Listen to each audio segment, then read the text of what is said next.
The data analyst role is changing and it can be a little bit scary, especially if you're thinking about someone breaking into the field. It honestly feels pretty daunting and honestly probably impossible. But it's not impossible. And in today's episode, I want to break down what people are saying online, what people are saying on Reddit on how the data analyst role is changing and what you should do because of it. So recently on the subreddit Data Analytics Careers, someone posted this and I want to actually react and see if this person's giving sound advice or not. So let's go ahead and get into it.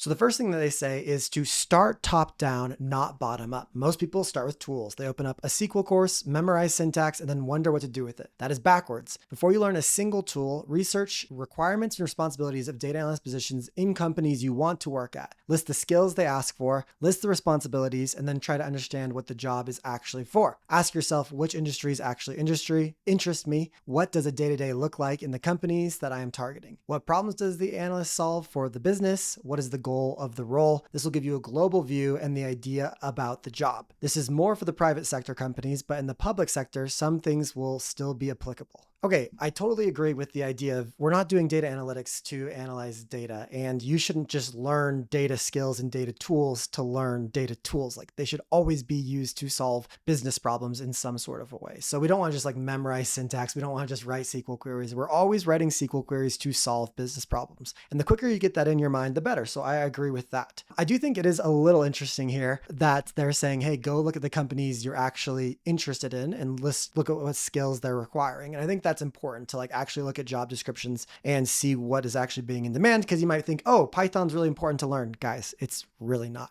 I think it's only like 80% of data analyst jobs don't require Python. So if you're going to spend so much time learning Python for only apply for those 20% of the jobs, it might not be worth it. And that's my take on it. I've done a bunch of episodes in the past about what skills you should actually learn. You can go to finddatajob.com and click on our skills report to actually see what skills are in demand right now. But I think that's important to do, but I wouldn't necessarily just do it for the companies you're interested in, because that might change over time. And also it's like a small subset. Like let's say you really want to work at Meta and their data analysts might use Python. I don't know. If you're really set on working for Meta or a certain company, that makes sense. But if you're open to like working for any company really, like I think instead of just looking at a few companies you're interested in, you should look at the aggregate. And so I think that's why our skills report at finddatajob.com is really useful, because that's like on average, what skills should you actually learn? And the answer is Excel, SQL, and one BI tool like Power BI or Tableau. That's basically the short answer, but you can go check it out, the long answer on our website. Also, like what industries actually interest me? I think that's one way to look at it, but also I would say what industries are interested in me, because it's like a lot of us, I mean, not a lot of us, but me, for example, and I know I've talked to a lot of you guys, are interested in sports analytics. Like, oh, I love sports. It'd be so fun to be, one of these analytics guys for the NBA or for the NFL or something like that. And that would be fun. But the truth is those positions are so rare and they're so in demand that they're impossible to land and they don't pay it particularly well most of the time. So it's like, yes, you would be interested in those jobs, but it's probably better to reverse it and think, well, what industries would be interested in me? And usually it's what industry you're coming from, like what's your domain and what's your degree and those types of things. So when I was a chemical lab technician, it's like, oh yeah, I could have tried to land a sports analytics jobs and that would have been great. Maybe their job descriptions say you have to learn R and I would have spent all this time learning R. But the truth is they would probably never be interested in me. And so I just wasted a bunch of time. And so I think it's actually better to reverse this and start with the, what companies and what industries are interested in me and then try to focus on that. Unless you're really set on like a specific company or industry. But I think most of us aren't really that case. Also, this is more true for the private sectors versus the public sector. I don't know what they're saying there. Like, I don't feel like there's that big of a difference between the two. Like they both post jobs online. Like, I don't get why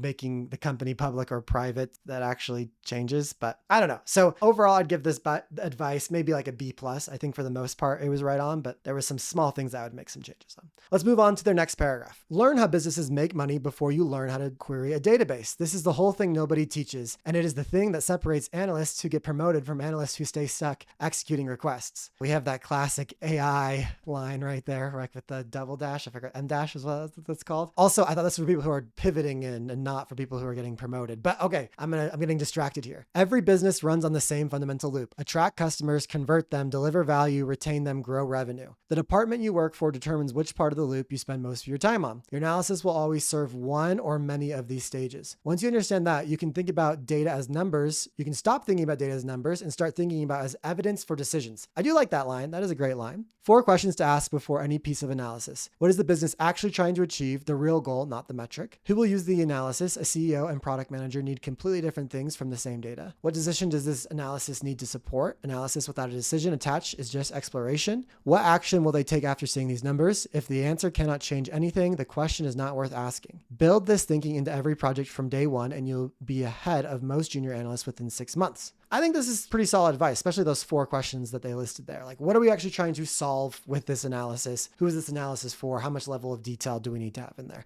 I think that makes a lot of sense. And he or she is right that the quicker you understand that, the better analyst you will be. I think trying to study how businesses make money is an interesting concept. I don't necessarily think every business runs on the same fundamental loop of attract customers, convert them, deliver value, retain them, grow revenue, or at least those stages are very convoluted. And I think that's an oversimplification of how businesses work. Like, yeah, like for instance, if you do like a D2C direct to consumer brand and like I'm selling, water bottles, like that makes sense. But like I've worked for companies who don't care about growing their revenue. They just want to be acquired someday. And that's how they're going to make money, is eventually via an acquisition. And so they're not concerned even about revenue. Like that's a real thing. And that, there's lots of companies like that. Also, like I worked for ExxonMobil, like one of the biggest oil producers or gasoline producers in the world. And in terms of like, this method that they're talking about here, I don't know. I was so far away from that. Like I was in research and development. Like I guess research and development maybe would be like in deliver value stage, but I think this is an oversimplification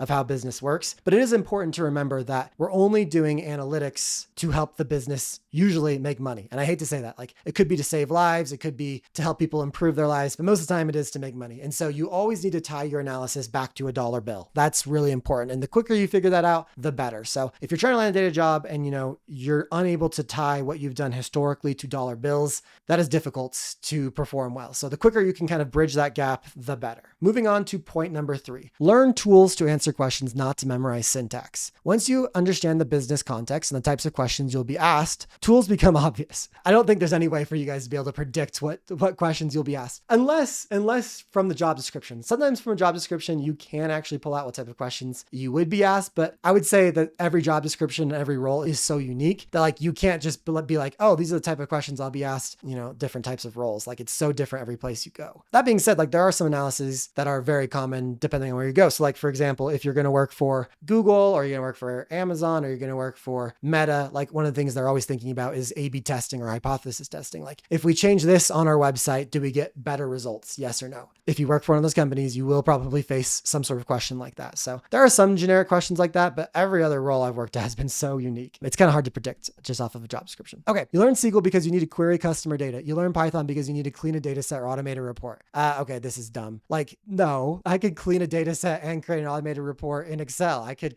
clean a data set and do it in SQL. Like, okay. I don't think that's sound advice. Like you learn Power BI because the stakeholder needs to interact with a trend, not just read a table. Once again, I could do that in Python. So I don't know. Learning a tool without a question to answer is why most people plateau. The syntax does not stick because there's nothing to attach to it. I don't know. That sounded like an AI generated sentence. Use AI and Kaggle to find data sets that match your target industry. I like that advice. It's always good to find unique data sets. Build projects around real business questions. I like that advice. What is driving churn in a subscription business is a better starting place than let me practice SQL joins. That is probably true. Like, I think that is sound advice that like, if you can actually do real world projects with real world data, that's better than just doing pointless exercises online. That's one of the reasons we created the accelerator and we do the different projects that we do with real world data sets to kind of get you in the habit of doing this. All right. Next point here. Talk to people already doing the job. There is more useful information in one honest conversation with a working analyst than in 10 hours of tutorials. Debatable. Threads, LinkedIn, Reddit, you will find those willing to help you if you ask a specific question rather than a generic one. I mean, that is true. Like the more specific you can ask, the better. Like the more specific advice you're going to get. Like the more context you give someone, the better. I can't tell you how many like, how should I break into data questions I get? And it's like, okay, well, who are you? What do you do? What do you want to do? And those types of things. So the more specific you are, the better. Prepare in advance though. And that's the whole post. And that got 500 upvotes on this subreddit. I mean, I think it's sound advice, but it's not really even that amazing. It's like, okay, you need to make sure that you're tying your analysis to dollar bills. Okay, I agree. and do real world projects with real world data. I mean, that's sound advice. Like, you can't go wrong with that advice. But what does that actually mean to you guys who are trying to land a data job? Like, you guys aren't even in the role yet. Like, how is this actually going to change? And one important thing I think this person's really missing out on is why this is actually changing. And the truth is, it's because of AI. AI is changing so many different things, the way we analyze data, the way we interact with data. And I still think it's really important to learn the fundamentals first, because otherwise I think it's going to haunt you down the road where you can't actually fix things on your own if AI gets really expensive, or you can actually catch like any errors that AI makes, because AI does make errors all the time. So I think it's first important to learn the fundamentals of the business and actually, like, okay, how does business operate? How does data support business? That's great. Then make sure you know the fundamentals of data, like columns, rows, how we actually analyze data, when to use a line chart versus a bar chart, why we don't really like pie charts in the data visualization community, the basics of all things data fundamentals. And then I think it's really important on top of that to learn how to do things in AI, because I do think the future is very AI focused. And that's one of the things that I'm trying to talk a lot about on this episode and on this platform. So if you guys want to learn more, I try to talk about AI every single week in my newsletter. You can go to datacareerjumpstart.com/newsletter and subscribe for absolutely free.